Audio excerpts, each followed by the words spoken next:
Good morning. Welcome to your Wednesday morning, early morning intuitive guidance. I'm Dr. Bonnie Nussbaum, America's kick-ass coach and psychologist, here with some words to get our day off to a rolling good start. And my cacao is loosening up some of the crud in my chest, so I'm really excited. Feel a little better today. This is good. Stay on the mend, right? Apparently this is more of a cyclic kind of a thing. It's not a nice linear progression to wellness. And I found out one of my friends has COVID, not from contact with me, but just through her life. So hope Bobby is feeling better, sending her good energy. So our card for today. This was the deck that just kind of jumped off the pile for me. The Priestess of Light deck by Sandra Ann Taylor and Kimberly Weber. And inside the box it says, become your own priestess of light. Celebrate your eternal power in the sacred ceremony that is your life. So that's pretty cool. All right. And our card for today, spot on for me. We'll see how the rest of you feel about it, but deep emotions. Deep emotions. And I want you to notice the triangle above her head. And then the circle around that, because we're going to be talking about those. So it says, deep emotions, unknown feelings, past life influences. Let's see what the words are. Deep emotions. This priestess of the depths, I love that, priestess of the depths, welcomes you to a side of life that most people never explore. The sacred triangle above her head represents the trinity of time, past, present, and future. Excuse me. This is surrounded by the circle of eternity, reminding you of the unending nature of life, cyclical, continuous, and connected. Makes sense to me. Excuse me. The ocean is layered with currents of all different speeds and directions. These layers are moving vibrations like emotions of your life.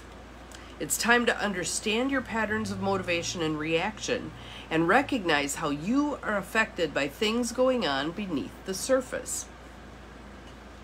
What I would call subconscious mind, but there's a whole lot of stuff in there. Profound feelings you may not be facing are often still strong enough to direct your destiny, whether you want them to or not. That which we resist persists. So it's still there lurking, it's still there influencing things, even when you pretend it's not. Which is why I often ask people, what are you pretending not to know? Because that's stuff that's lurking there. Longing, attachment, and fear could send you into entirely different directions than you desire. Such influences may stem from past lives, but whatever the origin, you need not be stuck with them forever.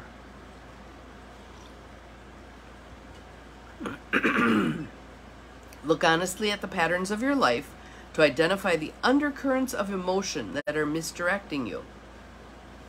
Yesterday I was on a Zoom call. I was on a bazillion Zoom calls yesterday. But on one of them, I watched a woman shut down her emotions. The tears were there. She was moving into a place of some awareness, and she shut it all down. I think she felt uncomfortable, embarrassed having that pop up. But I think we're better off sitting with it when the emotions present themselves as best you can. Allow them to be there. Welcome to whomever just popped on. Glad you're here. Attend to them. Hello, darkness, my old friend. I've come to talk with you again. Be present for those emotions, even when they're uncomfortable. If you're somewhere that it's less than conducive to addressing them, you've got a couple of options. Leave that place and go hang out in the bathroom or go for a walk or whatever you need to do to spend some time with those emotions so as not to shut them down, to be able to figure out what are they messaging you about. And another option is put a bookmark there. Okay, these feelings are coming up right now. I don't really have the opportunity to deal with them for whatever reason. You're at work, whatever. But I'm bookmarking this for later. I need to go back to it. And some people can tap back into it by remembering what it felt like. Some people journal. Some people do some breath work. Whatever you do to then go back and address those feelings. Do not make the fatal error of, I'll get back to you later, and then you let it go. That is not a good plan. Because in the future, those feelings are not going to be willing to be set aside because you didn't honor what you said you were going to do with them. Spend some time with them. All they are is messengers. All they are is messengers, okay? So let's see what else we can learn from that. Affirm that you can release toxic emotions and let go of longing and need.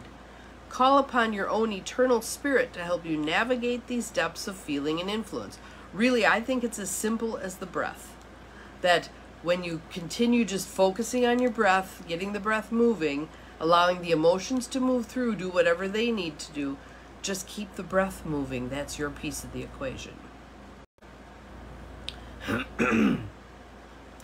The power of your soul transcends all limits of time, space, and energetic currents. So I think that's helpful. Your soul isn't going to cave into these emotions. Your soul is eternal. It goes on. So even if these emotions feel very intense and all-consuming, just stay with the breath, stay with the breath, stay with the breath. They will move through. They will dissipate. You may feel like you're going to cry for 6 months. Just stick with it. Just keep breathing through it. It can be scary the first couple of times, but then you get to the point where you go, oh, I recognize you. I know how this gig goes. When you feel the depth of peace it brings, you will be able to take conscious advantage of each moment and achieve joy in all the currents of your present experience. The present is a drop of life that cannot be separated from the vast ocean that is your eternal truth. So choose to infuse it with power and peace. And the affirmation is, I release longing and fear. I peacefully direct the current of my life in every present moment. So here's the card again. Deep emotions. Deep emotions. Again, I think part of the reason our world is suffering is we've buried so many deep emotions. And the irony is, to address them really wouldn't have to be as devastating as we fear it would be. We're creating far worse outcomes by stuffing things down than we are by allowing them to come up, be with them, be curious about them, have a conversation with them, journal about them, etc. Then you become that richer, fuller human being you're meant to be. A whole human being has all of those emotions and is willing to allow them to be present. Doesn't mean you ick your wow, you ick on everybody else's wow with your emotions, but it means that you take the time to honor those emotions and what they're wanting you to know. So your mission for today is to kind of ask yourself that question. What am I pretending not to know? What emotions am I not allowing to be present? And see if you can take a little bit of time to just hang out with them and see what happens. Have an awesome day. We'll see you again tomorrow. Remember, you're capable of far more than you think you are. Bye-bye.